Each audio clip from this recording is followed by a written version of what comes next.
Okay, ಒಂದು dairy ಫಾರ್ಮಿಂಗಲ್ಲಿ ಒಂದು repeat breeding ಅಂತೇಳಿ, ಯಾಕೆಂದರೆ ಫಲ ನಿಲ್ತಾ ಇರಲ್ಲ, ಒಂದು ಫಲ ಕಟ್ಟುತ್ತೆ, ಫಲ ನಿಲ್ತಾ ಇರಲ್ಲ, ಅದಕ್ಕೆ ಟ್ರೆಡಿಷನಲ್ ಮೆಥಡ್ ಏನು ಅಂತ ಒಂದು ಡಾಕ್ಟರ್ ಕೃಷ್ಣರೆಡ್ಡಿ ಸರ್ ಅದ್ರ ಬಗ್ಗೆ ಎಕ್ಸ್ಪ್ಲೇಷನ್ ಮಾಡ್ತಾರೆ. ಸರ್ ಫಸ್ಟ್ ನಿಮ್ದು ಸ್ವಲ್ಪ ಕಾಂಟ್ಯಾಕ್ಟ್ ನಂಬರ್ ಹೇಳ್ಬಿಡಿ, ಆಮೇಲೆ ರಿಪೀಟ್ ಬ್ರೀಡಿಂಗ್ ಅಂದರೆ ಏನು, ಅದಕ್ಕೆ ಟ್ರೆಡಿಷನಲ್ ಮೆಥಡ್ ಯಾವ ಥರ ಒಂದಿದೆ ಮೆಡಿಷನ್ ಮಾತಾಡೋದು ಅದ್ರ ಬಗ್ಗೆ. ನನ್ನ ಹೆಸರು ಡಾಕ್ಟರ್ ಕೃಷ್ಣರೆಡ್ಡಿ ಅಂತ.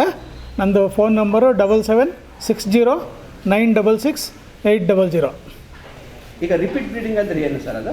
ಈಗ ರಿಪೀಟ್ ಬ್ರೀಡಿಂಗ್ ಅಂತ ಹೇಳಿದ್ರೆ, ಈಗ ರಾಸುಗಳಲ್ಲಿ ಕರು ಹಾಕಿದ ಮೇಲೆ 2-3 ತಿಂಗಳಿಗೆ ಫಲಕ್ಕೆ ಬರುತ್ತೆ. ಬಂದ ನಂತರ ಇಲ್ಲ ಓರಿಗೆ ಬಿಡಿಸ್ತಾರೆ, ಇಲ್ಲಾಂದರೆ ಸೆಮೆನ್ ಕೊಡಿಸ್ತಾರೆ. ಈ ಸೆಮೆನ್ ಕೊಡುವಾಗ 3 ಸಾರಿಗಿಂತ ಹೆಚ್ಚಿನ ಸಾರಿ ಸೆಮೆನ್ ಕೊಡ್ತಾ ಹೋದರೆ ಆ ಫಲ ನಿಂತಿಲ್ಲ ಅಂದರೆ ಅದನ್ನು ರಿಪೀಟ್ ಬ್ರೀಡಿಂಗ್ ಅಂತ ಹೇಳ್ತಾರೆ, ಅಥವಾ ಗರ್ಭ ನಿಲ್ತಾ ಇಲ್ಲ ಅಂತ ರೈತರು ಸಮಸ್ಯೆನ ಹೇಳ್ತಾರೆ. ಸೊ ಇದರಿಂದ ಏನಾಗುತ್ತೆ ಅಂದರೆ, ಎಷ್ಟು ಗರ್ಭ ಆಗೋದು ತಡ ಆದರೆ ರೈತನಿಗೆ ಅಷ್ಟು ನಷ್ಟ.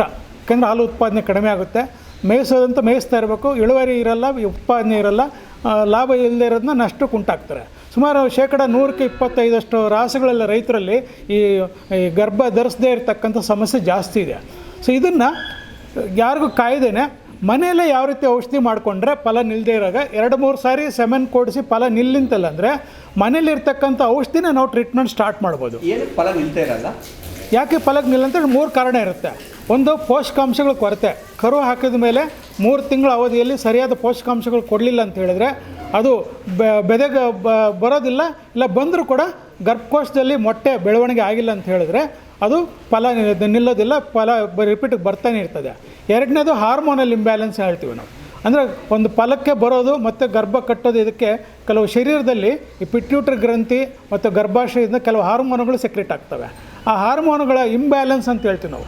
ಸರಿಯಾದ ಪ್ರಮಾಣದಲ್ಲಿ ಹಾರ್ಮೋನ್ ರಿಲೀಸ್ ಆಗಿಲ್ಲ ಅಂದರೆ ಅದು ಫಲಕ್ಕೆ ಬರುತ್ತಾ, ಫಲ ನಿಲ್ಲೋದಿಲ್ಲ. ಇನ್ನು 3ನೇ ಕಾರಣ, ಗರ್ಭಕೋಶಕ್ಕೆ ಇನ್ಫೆಕ್ಷನ್ ಆಗಿರ್ತದೆ. ಕರು ಹಾಕುವಾಗ ಸತ್ಯ ಸರಿಯಾಗಿ ಬಿದ್ದಿಲ್ಲ ಅಂತ ಹೇಳಿದ್ರೆ, ಅಥವಾ ಕೆಚ್ಚಲು ಬಾವು ಏನಾರು ಬಂದಿದ್ದರೆ, ಅಥವಾ ಸೆಮೆನ್ ಕೊಡಬೇಕಾದ್ರೆ ಸರಿಯಾದ ಒಂದು ಸ್ವಚ್ಛತೆಯನ್ನು ಕಾಪಾಡಲಿಲ್ಲ ಅಂದರೆ ಸೆಮೆನ್ ಕೊಡೋರು, ಆವಾಗ ಗರ್ಭಕೋಶಕ್ಕೆ ಸೋಂಕಾಗಿ ಇನ್ಫೆಕ್ಷನ್ ಆಗಿ ಅದು ಗರ್ಭ ನಿಲ್ಲೋದಿಲ್ಲ. ಈ 3 ಕಾರಣಗಳು ಪ್ರಧಾನವಾಗಿರ್ತವೆ. ಆದ್ದರಿಂದ ರೈತರು ಏನು ಮಾಡ್ಬೇಕಂದ್ರೆ, 3ನೇ ಸಾರಿ ಸೆಮೆನ್ ಕೊಡಿಸಿದಾಗಲೂ ಫಲ ನಿಂತಿಲ್ಲ ಅಂದರೆ ಅವರು ಮನೆ ಮದ್ದನ್ನು ಸ್ಟಾರ್ಟ್ ಮಾಡ್ಬೋದು. ಸೊ ಮೊದಲನೇದಾಗಿ ಈ ಮುಲ್ಲಂಗಿ ನಮಗೆಲ್ಲ ಗೊತ್ತಿದೆ, ಒಳ್ಳೆ ಖಾರ ಇರುತ್ತೆ, ನಾವೆಲ್ಲ ತರಕಾರಿಗೆ ಉಪಯೋಗಿಸ್ತೀವಿ. ಸೊ ಈ ಮುಲ್ಲಂಗಿನ ದೊಡ್ಡ ಮುಲ್ಲಂಗಿ ಆದರೆ 1, ಅಂದರೆ ಇಷ್ಟು ದಪ್ಪಕ್ಕಿರೋದು. ಇವು ಸಾಧಾರಣ ಸೈಜ್ ಆದರೆ 2 ಮುಲ್ಲಂಗಿ. ಇದಕ್ಕೆ ಉಪ್ಪು ಬೆಲ್ಲ ಸವರ್ಬಿಟ್ಟು ಇದನ್ನು 4 ದಿವಸ ತಿನ್ನಿಸ್ಬೇಕು. ಬೆದೆಗೆ ಬಂದ ದಿವಸದಿಂದ ಆ ಬೆದೆಗೆ ಸೆಮೆನ್ ಕೊಡಿಸ್ಬಾರ್ದು. ಮರನೇ ದಿವಸದಿಂದ 2 ಮುಲ್ಲಂಗಿನ 4 ದಿವಸ ಉಪ್ಪು ಬೆಲ್ಲ ಸವರ್ಬಿಟ್ಟು ತಿನ್ನಿಸ್ಬೇಕು. ಇದು ಮೊದಲು 4 ದಿವಸ ಟ್ರೀಟ್ಮೆಂಟ್. ಎರಡನೇದಾಗ ಇದು ಅಲೋವೆರಾ, ಗೊತ್ತು, ಔಷಧಿಗಳ ರಾಣಿ ಅಂತ ಹೇಳ್ತೀವಿ ನಾವು ಇದನ್ನು. ಅಲೋವೆರಾ ಅಂತ ಇಂಗ್ಲೀಷಲ್ಲಿ ಹೇಳ್ತಾರೆ, ಲೋಳಿಸರ ಅಂತ ನಮ್ಮ ಕನ್ನಡದಲ್ಲಿ ಹೇಳ್ತಾರೆ.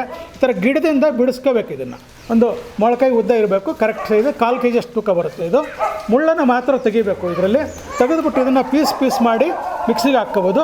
ಹಾಕ್ಕೊಂಬಿಟ್ಟು ಅದಕ್ಕೆ ಸ್ವಲ್ಪ ಉಪ್ಪು ಬೆಲ್ಲ ಹಾಕಿ ದನಗಳಿಗೆ 4 ದಿವಸ ತಿನ್ನಿಸ್ಬೇಕು. ಸೊ ಮುಲ್ಲಂಗಿ 4 ದಿವಸ, ಅಲೋವೆರಾ 4 ದಿವಸ ಆಯ್ತು, 8 ದಿವಸ ಆಯಿತು. ಇನ್ನು ಇದು 4 ದಿನ ಮೂಲಂಗಿ ಮುಗಿದ್ಮೇಲೆ ಅಲೋವೆರಾ ತಿನ್ನಿಸ್ಬೇಕು. ಅಲೋವೆರಾ ಹೌದು, ಕ್ರಮವಾಗಿ ಆ ರೀತಿ ತಿನ್ನಿಸಬೇಕು. ಇನ್ನು 3ನೇ ಔಷಧಿ ಏನಪ್ಪ ಅಂತ ಹೇಳಿದ್ರೆ, ಇದು ಮಂಗರ ಬಳ್ಳಿ ಅಂತ ಹೇಳ್ತಾರೆ, ಇಂಗ್ಲೀಷಲ್ಲಿ ಸಿಸಸ್ ಕ್ವಾಡ್ರ್ಯಾಂಗ್ಯುಲರಸ್ ಅಂತ ಹೇಳ್ತಾರೆ. ಸೊ ಇದು ಮುಖ್ಯವಾಗಿ ಈ ಮೂಳೆಗಳೇನಾದರೂ ಫ್ರ್ಯಾಕ್ಚರ್ಸ್ ಆದರೆ ಅದನ್ನು ಮೂಳೆಗಳನ್ನು ಕೂಡಿಸ್ಲಿಕ್ಕೆ ಇದನ್ನು ಉಪಯೋಗಿಸ್ತಾರೆ ಹೆಚ್ಚಾಗಿ. ಇಲ್ಲ ಹಳೆ ಕಾಲದಲ್ಲಿ ಹೆಣ್ಮಕ್ಕಳದಲ್ಲಿ ಬಿಳಿ ಸೇರ್ಗುವಂಥ ಕಾಯಿಲೆ ಬರುತ್ತೆ, ಅದಕ್ಕೆ ಉಪಯೋಗಿಸ್ತಾ ಇರ್ತಾರೆ. ಅಥವಾ ಎಳೆವನ್ನು ತಿನ್ಬೋದು. ಅಷ್ಟು ಹಳ್ಳಿಗಳಲ್ಲಿ ಪ್ರಾಚೀನ ಕಾಲದಿಂದ ಉಪಯೋಗಿಸ್ತಕ್ಕಂಥ ಔಷಧಿ ಇದು ಮಂಗರಬಳ್ಳಿ ಅಂತ ಹೇಳ್ತಾರೆ ಇದನ್ನು. ಎಲ್ಲ ಅಂತ ಬಯಲುಗಳಲ್ಲಿ ಬೆಳೀತದೆ. ಮೊದಲು ಕಾವಲುಗಳಲ್ಲಿ ದನಗಳು ಮೇಯಿಸೋ ಕಾವಲುಗಳಲ್ಲಿತ್ತು, ಕಾವಲುಗಳಲ್ಲಿ ಸಹಜವಾಗಿ ಬೆಳೀತಿತ್ತು. ಈಗೆಲ್ಲ ಕಾವಲುಗಳು ಇಲ್ಲದೇ ಇರೋದ್ರಿಂದ ಅಲ್ಲಲ್ಲಿ ನಾವು ಬೆಳೆಸ್ಕೋಬೋದು. ಇದು ಸುಮ್ಮನೆ 2 ಕಣ್ಣು ತೆಗೆದು ಒಂದು ಕಣ್ಣು ಭೂಮಿಯಲ್ಲಿ ಹಾಕ್ಬಿಟ್ರೆ ಅಥವಾ ಪಾಟ್ಸಲ್ಲಿ ಹಾಕ್ಬಿಟ್ರೆ ಸಾಕು, ಅದೇ ಬೆಳೀತಾ ಹಬ್ಕೊಳ್ತದೆ ಇದು. ಸೊ ಇದು ಪ್ರತಿಯೊಂದು ಮನೆಯಲ್ಲಿ ಇದು ಇರಬೇಕಾಗಿರೋಂಥ ಒಂದು ಔಷಧಿ ಗಿಡ ಇದು. ಇದನ್ನು ಮಂಗರಬಳ್ಳಿ ಅಂತ ಹೇಳ್ತಾರೆ. ಇದನ್ನು ಒಂದು 8 ಪೀಸು, ಬೆಳಗ್ಗೆ ಒಂದು 8 ಪೀಸು, ಸಾಯಂಕಾಲ ಒಂದು 8 ಪೀಸನ್ನು ಇದನ್ನು ಹಂಗೆ ಉಪ್ಪು ಬೆಲ್ಲ ಇದು ಮಾಡಿಬಿಟ್ಟು ಅದನ್ನು ದನಕ್ಕೆ 4 ದಿವಸ ತಿನ್ನಿಸ್ಬೇಕು. ಸೊ ಈಗ 4 ದಿವಸ ಮುಲ್ಲಂಗಿ, 4 ದಿವಸ ಅಲೋವೆರಾ, 4 ದಿವಸ ಮಂಗರಬಳ್ಳಿ, 12 ದಿವಸ ಟ್ರೀಟ್ಮೆಂಟ್ ಆಯಿತು. ನೆಕ್ಸ್ಟ್ ಬೆಂಡೆಕಾಯಿ ಬೇರೆ ಪರ್ಪಸ್ಗೆ ಅದು. ಸೊ ಇದು ನೋಡಿ, ನುಗ್ಗೆ ಸೊಪ್ಪು. ಆಗಲೇ ಹೇಳಿದೆ, ಫಲಕ್ಕೆ ಬಂದಿಲ್ಲ ಅಂದರೂ ಕೂಡ ನುಗ್ಗೆ ಸೊಪ್ಪು ಬೇಕು, ಫಲಕ್ಕೆ ಬರ್ತಾಯಿದೆ ಫಲ ಆಗ್ತಾಯಿಲ್ಲ ಅಂದರೂ ಕೂಡ ನುಗ್ಗೆ ಸೊಪ್ಪು. ಸೊ ನುಗ್ಗೆ ಸೊಪ್ಪು ಒಳ್ಳೆ ಬೇಕಾಗಿರೋಂಥ ವಿಟಮಿನ್ಗಳು, ಖನಿಜಾಂಶಗಳು, ಪ್ರೋಟೀನ್ ಎಲ್ಲನೂ ಕೊಡುತ್ತೆ ಇದು. ಸೊ ಇದನ್ನು ಕೂಡ ಮುಂದೆ 4 ದಿವಸ ಕನಿಷ್ಠ ಬೆಳಗ್ಗೆ 1 kg ಸಾಯಂಕಾಲ 1 kg ಅಷ್ಟು ತಿನ್ನಿಸ್ಬೇಕಿದು. ಸೊ 16 ದಿವಸ ಟ್ರೀಟ್ಮೆಂಟ್ ಆಯಿತು. ಇನ್ನು ಕೊನೆಯದಾಗಿ ಕರಿಬೇವು ಸೊಪ್ಪನ್ನು ಕೂಡ ಒಂದೊಂದು ಹಿಡಿಯಷ್ಟು ಅದನ್ನು ಬೆಳಗ್ಗೆ 1 ಹಿಡಿ ಸಾಯಂಕಾಲ ಹಿಡಿ 1 ಹಿಡಿಯಷ್ಟು ಅರಿಶಿನ ಸ್ವಲ್ಪ ಬೆಲ್ಲ ಹಾಕ್ಬಿಟ್ಟು ಇದನ್ನು ನೂರಿ ಬಾಯಲ್ಲಿ ತಿನ್ನಿಸ್ಬೇಕು.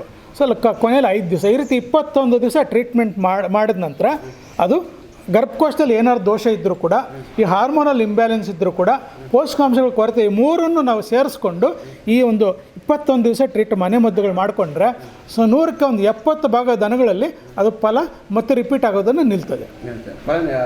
ಮತ್ತೆ ಇದು ಫೇಲ್ಯೂರ್ ಆಗೋದು ನಿಲ್ಲುತ್ತೆ, ಫಲ ಕಟ್ಟುತ್ತೆ. ಹೌದೌದು. ಓಕೆ, ಒಂದು ಡಾಕ್ಟರ್ ಕೃಷ್ಣರೆಡ್ಡಿ ಸರ್ ಹತ್ರ ಒಂದು ಹಲವಾರು ವಿಚಾರಗಳ ಬಗ್ಗೆ ನಾವು ಮಾತಾಡೋಣ. ಈಗ ರಿಪೀಟ್ ಬ್ರೀಡಿಂಗ್ ಅಂತ ಎಲ್ಲ ಫಲ ನಿಲ್ತಾ ಇಲ್ಲ ಅಂತ ಅಂದರೆ 4 ದಿನ ಮೂಲಂಗಿ ಆದ ತಕ್ಷಣ ಅಲೋವೆರಾ ಆದ ತಕ್ಷಣ ಅದಕ್ಕೆ ಏನಂತಾರೆ, ಮಂಗರಬಳ್ಳಿ 4 ದಿನ, ನುಗ್ಗೆ ಸೊಪ್ಪು 4 ದಿನ, ಕರ್ಬೇವು ಸೊಪ್ಪು 4 ದಿನ. ಓಕೆ, ಒಂದು ವಿಶೇಷತೆ ಇದೆ. ಯಾವುದು ಇನ್ನೊಂದು ನಂಬರ ಸರ್? 7760966800. ಇನ್ನೂ ಒಂದು ಹೆಚ್ಚಿನ ಮಾಹಿತಿಯಾಗಿ ಡಾಕ್ಟರ್ ಕೃಷ್ಣರೆಡ್ಡಿ ಕಾಂಟ್ಯಾಕ್ಟ್ ಮಾಡಿ ಅಂತೇಳಿ ನಾನು ಮಾತಾಡ್ತೀನಿ.